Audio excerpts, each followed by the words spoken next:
Let's look now at the second story in this passage. In Luke 8, verse 26, it says this: Then they sailed to the country of the Gerasenes, which is opposite Galilee. The word Galilee, when you hear it, generally refers to the north end of the lake and the west side. Now, it may not look like it, but there's a lake out there. Apparently there's a major kind of dust, sand, smog storm blowing up from Egypt the last couple days.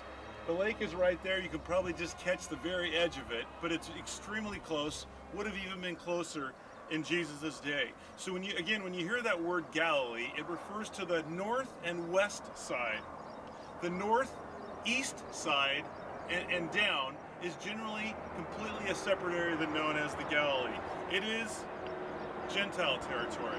This is more of a geographic term then.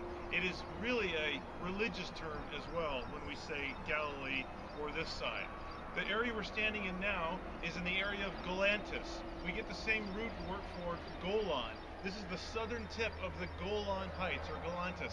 Galantis came about this far, and then from here down we have what is termed as the Decapolis, or the 10 cities of the Gentiles that moved from this area down. This is all Gentile territory. No one knows for sure exactly where this story in Luke chapter 8 takes place. It may be in a place called Gadara or Gerasa. Many scholars place it here in the town of Kursi, just next to the Sea of Galilee on the northeastern side of the lake. Either way, it doesn't matter. This is Gentile land. That's what you need to take away from this. Obviously, the swine of pigs kind of gives that away. Everything about this passage gives it away that this is Gentile land. The swine of pigs, the man, the tombs, even the way the man addresses Jesus. It was a Roman way to address a person, the way they addressed the Caesar Augustus.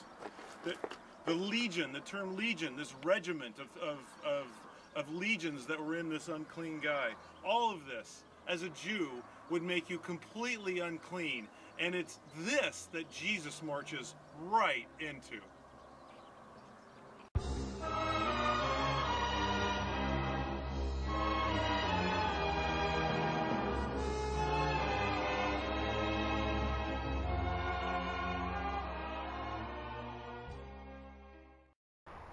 Gentiles have come to Jesus already several times.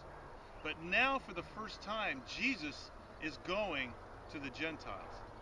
And it will be his last, by the way. The land rises steeply out of the water, and no one knows exactly why Jesus was going there. Verse 27 says this: And when he came out onto the land, out of the boat, he was met by a man from the city who was possessed with demons, who had not put on any clothing for a long time and was not living in a house, but in the tombs, which you can see behind me, if again this is the place.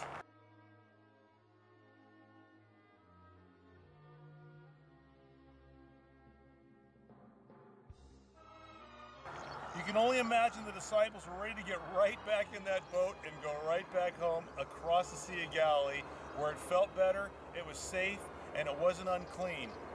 The boat sat there, they couldn't wait to jump back in.